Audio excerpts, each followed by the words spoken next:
Arcane Season 2 is out, let's talk about it.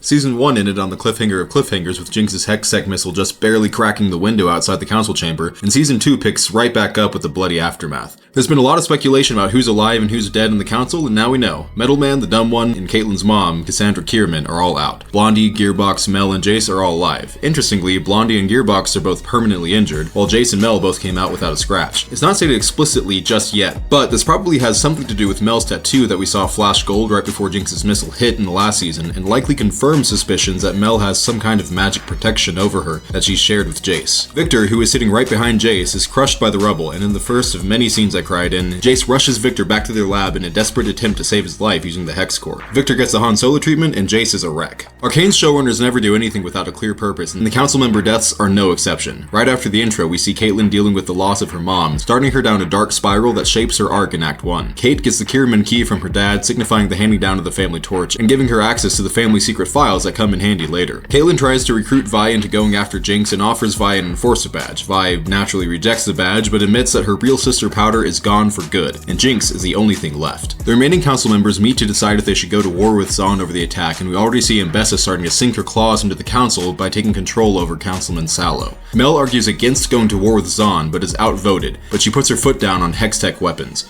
Mel is clearly trying to protect Jace, who promised Victor last season to never make Hextech weapons again, and she might also be trying to thwart her mother's plan to get her hands on some Hextech weapons for her own war back home. We cut to a memorial for the fallen council members, which quickly turns into an ambush by the Chembear and Rennie, as revenge for her son who Jace accidentally killed in the Shimmer raid last season. Mel's put in danger, Jace almost bites the dust, Vi comes in clutch with Jace's Hextech hammer, and Mbessa swoops in to save the day with her Noxian troops and brutally kills Rennie. This attack is the last straw for Piltover, and Jace finally reneges his promise to Victor and hits the Forge to make a new round of Hextech weapons. Vi is in the thick of it now after defending Piltover from Zahnites and working with Jace, which is really cool to see again, and Caitlyn is fully decided on invading Zahn. Vi puts on the Enforcer badge, Caitlyn uses her mom's key and files to map out the Undercity, and then shows up at the council meeting to lay down the rules and take charge. Episode 1 ends with Caitlyn, Vi, and the Hextech Enforcers in the council chamber, ready to launch their manhunt for Jinx, and a quick teaser where we see Singed gassing out some moles, potentially as a teaser for Warwick later in the season. If Episode 1 is Piltover's reaction to the attack on their council, Episode 2 is the Undercity's response to the death of Silco.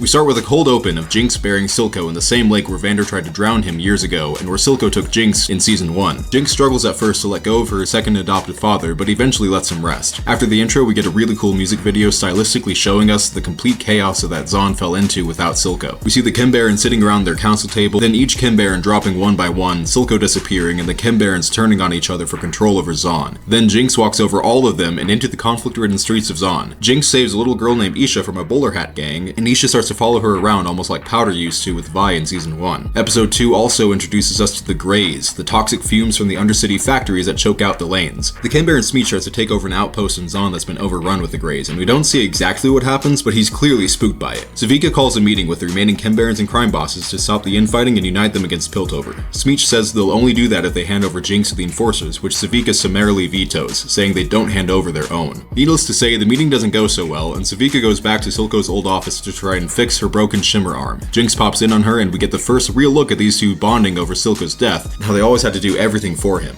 Back in Piltover, Victor wakes up and emerges from his Hex Core Carbonite with his whole body transformed. We get the first sense that Victor's mind has been transformed too when he tells Jace he doesn't feel cold anymore, in the two-part ways as Victor says their paths are no longer aligned. It's an emotional moment for Jace, who just got his best friend back after nearly losing him, but Victor seems disconnected from it all. Back in the Undercity, we see Echo and the Firelights letting all of Zahn's refugees into their hideout, and Echo discovers the first sign of some kind of sickness corrupting their tree. Echo and Heimerdinger sneak into Jace's lab in Piltover, which Heimerdinger is obviously still allowed into. In one of the act's funnier scenes, they find Jace already there, working to find out what happened to Victor. Jace and Echo work together to figure out what's wrong with the tree, and it's cool to see Jace so accepting of the Zahnite after everything that's happened. Back in the Undercity, Victor is wandering around like a wizard, draped in the cloak Jace gave him and using his now-lengthened crutch like a staff. We cut to Jinx in the old arcade taking apart the boxing machine to fix Savika's arm. She's wrapping it up in a nice bow to give to her new friend when the arcade is suddenly flooded with the Greys. Jinx runs and hides, and then we see Vi, Caitlyn, and the rest of the task force searching the place for Jinx. Jinx barely escapes, powering on the old shooting game to distract them in a nice homage to Season 1. And we get our first real sign that Caitlyn is spiraling when she shoots one of the moving targets in the head, hallucinating that it's Jinx. Jinx stumbles out into the alleyway and is ambushed by Smeech and his goons, and Savika rolls in out of nowhere to save Jinx, starting off one of the best fight scenes in the series.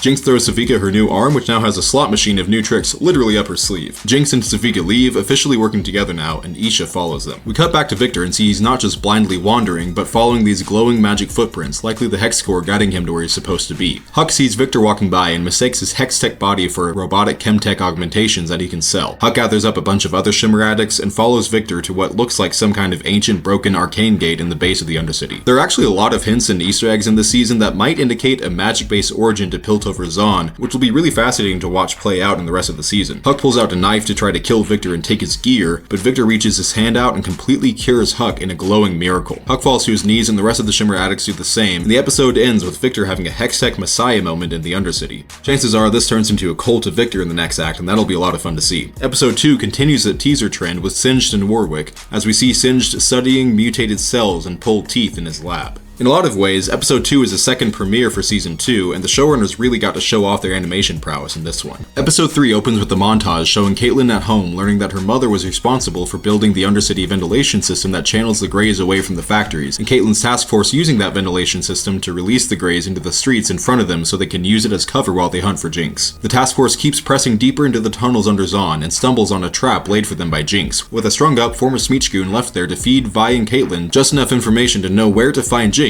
of course on her own terms. Caitlin roughly interrogates the poor Zahnite, and we see that she's spiraling further and becoming more hateful toward the people here as her hunt for vengeance drags on. Vi pulls Caitlin aside for a talk and makes her promise that she won't change, laying out some foreshadowing for the confrontation later in the episode. Before we cut out, we get some solid fanservice for the Kate Vi fandom, and then we cut away to Mbessa's base of operation outside Piltover, where she's meeting with Amara, a member of Piltover's merchant guild. We quickly learn that Amara is actually being possessed by the Black Rose, a dark magic enemy of Mbessa's back home in Noxus. The possessed Amara tries to kill Mbessa, confirming Mbessa's suspicions that the Black Rose is afraid of the Hextech weapons that she's been trying to acquire. Mbessa kills the assassin and moves to set her plan in motion. She goes to meet Counselor Blondie, who's getting a new Shimmer-based drug from what looks like a prostitute and who turns out to be an informant for Mel. Mbessa tells Sallow to call a meeting with all the most influential people in Piltover, and Mel meets with her informant to learn what went down. Back in the lab, Jace explains the concept of wild runes to Echo, and Jace, Echo, and Heimerdinger realize that the tree's corruption might be a result of Hextech overuse, and pay a visit to the Hextech crystal matrix at the base of the Hex Gate located underground in Zahn. We get another great exchange between Jace and Echo, showing the disconnect between Piltover and Zahn when Jace claims it's safe if the matrix explodes because it's away from the main fissures, and Echo points out that the room is filled with the Undercity's water pipes, which is where the group surmises that the tree's corruption is coming from. Suddenly, the room goes white as if they're transported into another dimension, and they see a massive wild hex core floating in front of them. The new hex core starts messing with Jace's Hextech hammer, and Jace reaches out to touch the hex core when the three of them are sucked inside it for a wild kaleidoscopic experience. Back in the Undercity, Vi and Caitlin finally track down Jinx, meeting her for a final fight in what looks like an ancient temple at the core of the Greys' old ventilation tunnels. Vi and Jinx start fighting in the actual best fight in the series so far, and Savika ambushes Caitlin so she can't take a shot at Jinx. Just as Vi gets the upper hand on Jinx, the Hextech weapons start flipping out in direct response to Jace touching the wild hex core, which is a super cool detail that is obviously foreshadowing a big reveal for the nature of Hextech later in the season. Vi gets the upper hand on Jinx, rips apart her giant Gatling gun, and pins her down, but hesitates to kill her sister just long enough for Isha to jump in between them and point a gun at Vi to try to save Jinx. Caitlin gets back to her gun to take the shot at Jinx, and Vi gets up to stop her since Isha is still in the way. Caitlin takes the shot anyway, shooting off Jinx's finger. Now we know what that poster is all about. Savika takes the opportunity during all of this to set off Jinx's bombs, letting out a massive gust of wind that separates Vi and Caitlin from Jinx and Savika again. Vi confronts Caitlin for almost killing Isha, and Caitlin blames Vi for letting Jinx get away. Caitlin's hatred for Jinx hits Vi when she says they have the same blood, implying that the Zahnites are all worse people by nature than the Topsiders, and Vi calls Caitlin out for being the one who's acting like Jinx. Talk about a literal gut punch to their relationship. Caitlin leaves Vi there in the tunnels, and Vi hits her own rock bottom.